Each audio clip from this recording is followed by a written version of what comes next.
Coba Anda bayangkan sebuah area lautan seluas ratusan ribu mil persegi di Atlantik, tempat di mana ratusan kapal dan pesawat itu hilang begitu saja, tanpa jejak. Sejak abad ke-19 malah, dari kapal perang kuno sampai pesawat modern, ribuan nyawa melayang. Benar, kita bicara soal segitiga Bermuda, tempat yang ya jadi legenda sekaligus mimpi buruk Iya, ya. sangat legenda. Hari ini kita bakal coba telusuri nih beberapa penjelasan yang paling wah, paling gila, dan mungkin paling bikin merinding yang pernah ada. Bersiap saja, karena kenyataannya bisa jadi lebih aneh dari yang kita duga. Oke, kita mulai dari mana nih? Mungkin dari catatan paling awal, Columbus. Bisa. Katanya, waktu Columbus lewat area itu, dia dan krunya lihat hal-hal aneh. Tapi yang lebih nyata, soal Laut Sargasso, hamparan rumput laut raksasa. Rumput laut Sargassum itu ya, kok bisa bahaya? Nah, ini bukan rumput laut biasa. Luasnya bisa sampai 2/3 segitiga Bermuda. Tebal banget. Oke, terus? Sargassum ini bisa melilit kemudi kapal-kapal layar zaman dulu. Bikin mereka macet di tengah laut. Terjebak ya.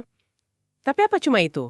Ada lagi, saat sargassum ini membusuk dalam jumlah besar, dia melepaskan gas hidrogen sulfida. Baunya kayak telur busuk. Beracun dong. Banget. Selain iritasi, kalau terhirup lama di laut terpencil gitu, katanya bisa bikin efek psikologis. Bingung, halusinasi. Mungkin ini penjelasan kapal hantu yang ditemukan kosong. Wah, menarik.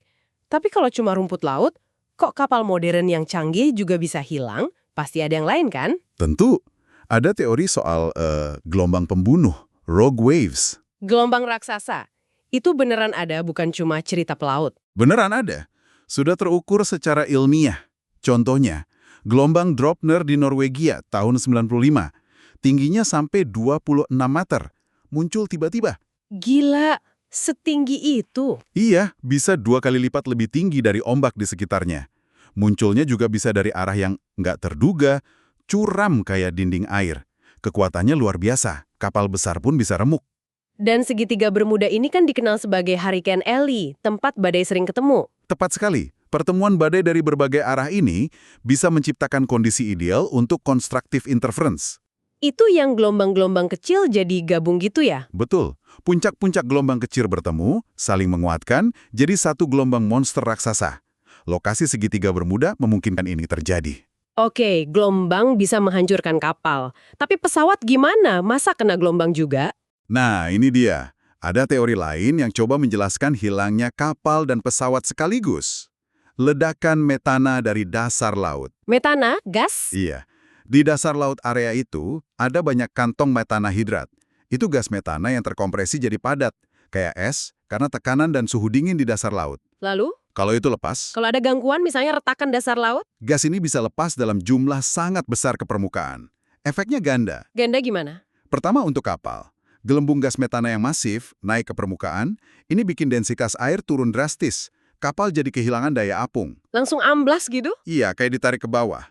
Cepat sekali, tanpa jejak. Kedua, untuk pesawat. Gas metana ini kan mudah banget terbakar. Oh, jadi kalau ada pesawat terbang rendah, Panas dari mesin pesawat bisa menyulut gas metana yang naik ke udara. Hasilnya, ledakan dahsyat di udara. Ini menjelaskan kenapa pesawat bisa hilang tiba-tiba juga. wah ini teori yang cukup lengkap ya, mencakup kapal dan pesawat. Gila sih. Tapi belum selesai kan? Masih ada soal magnet aneh itu? Betul, anomali magnetik. Ini terkait geologi unik Bermuda. Batuan vulkanik di bawahnya itu asalnya dari lapisan bumi yang dalam banget dan kaya akan mineral magnetit.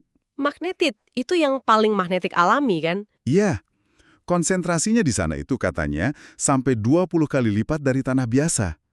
Totalnya miliaran ton. Jadi kayak ada magnet raksasa di bawah laut. Efeknya apa ke kapal dan pesawat? Bisa mengacaukan kompas. Banget. Bukan cuma kompas kapal, tapi juga instrumen navigasi pesawat. Bahkan altimeter, pengukur ketinggian, bisa ikut ngaco. Pilot bisa kehilangan orientasi total. Fatal dong kalau gitu. Bisa jadi. Ada juga laporan pilot Bruce Germont soal kabut elektronik. Awan aneh abu-abu yang muncul tiba-tiba, nempel di pesawat, bikin sensasi gravitasi nol, bahkan katanya memindahkan pesawatnya ratusan mil dalam sekejap. Ini makin kedengeran kayak fiksi ilmiah ya. Laut ganas, gelombang monster, ledakan gas, magnet aneh, kabut misterius. Memang dramatis semua teorinya. Tapi, gini deh, setelah dengar semua yang serba dahsyat ini, gimana kalau penjelasan sebenarnya itu jauh lebih biasa aja? Lebih, ya, membosankan? Nah, ini dia twistnya. Perspektif ini penting Barak. Banyak ilmuwan seperti Carl Kruszelnicki, juga lembaga resmi kayak NOOE di Amerika atau Lloyd's of London. Perusahaan asuransi maritim besar itu ya? Betul. Mereka bilang, kalau dilihat dari data statistik, jumlah kapal dan pesawat yang hilang di segitiga Bermuda itu sebenarnya nggak lebih banyak kok dibanding wilayah laut lain yang sama luas dan sama ramenya. Jadi, cuma karena lalu lintasnya padat aja, makanya angka kecelakaannya kelihatan tinggi. Bisa jadi itu faktor utamanya, proporsional saja. Ditambah lagi, area itu memang punya tantangan alamiah yang nyata. Ada arus telut atau Gulf Stream yang kuat, cuacanya ekstrim dan cepat berubah, navigasinya juga rumit karena banyak pulau kecil. Terus soal kompas tadi, Itu juga ada penjelasan non-supernatural. Di beberapa titik, kompas memang bisa menunjuk ke utara geografis, bukan utara magnetik bumi. Kalau navigator nggak sadar atau nggak melakukan koreksi, ya bisa salah arah. dan tentu saja faktor manusia, human error, itu kan selalu jadi kemungkinan di setiap kecelakaan. Pasti. Kasus Flight 19 yang terkenal itu, hilangnya 5 pesawat pengebom AS tahun 45, yang bikin segitiga Bermuda meledak popularitasnya. Laporan resmi Angkatan Laut AS sendiri menyebut kemungkinan besar karena cuaca buruk dan pilotnya disorientasi, bukan alien atau portal waktu. Jadi Angkatan Laut dan penjaga pantai AS sendiri nggak percaya ada hal supranatural di sana. Secara resmi, tidak ada bukti. Mereka berpendapat kombinasi kekuatan alam yang dahsyat dan, ya, kadang kesalahan manusia, itu sudah cukup jadi penjelasan. Seringkali lebih liar dari fiksi ilmiah. Jadi gimana nih kesimpulannya? Apa misteri ini udah selesai terpecahkan oleh statistik dan cuaca buruk? Atau jangan-jangan faktor-faktor aneh tadi, gelombang raksasa, ledakan gas, medan magnet, itu tetap punya peran dalam beberapa kasus spesifik selama ratusan tahun ini? Mungkin nggak cuma satu jawaban ya. Bisa jadi kombinasinya. Tapi ada satu pertanyaan lagi yang mungkin lebih menarik untuk Anda renungkan. Kenapa ya kita sebagai manusia itu kok suka banget sama gagasan misteri? Kenapa kita begitu tertarik pada yang tak terjelaskan, bahkan ketika penjelasan rasional sebenarnya ada? Kenapa kita lebih suka cerita yang seru daripada penjelasan yang biasa aja ya? Mungkin itu misteri yang sesungguhnya. Ketertarikan kita pada yang tak diketahui ini, apa artinya tentang diri kita? Kemungkinannya, ya sama seperti segitiga Bermuda itu sendiri, rasanya tak terbatas.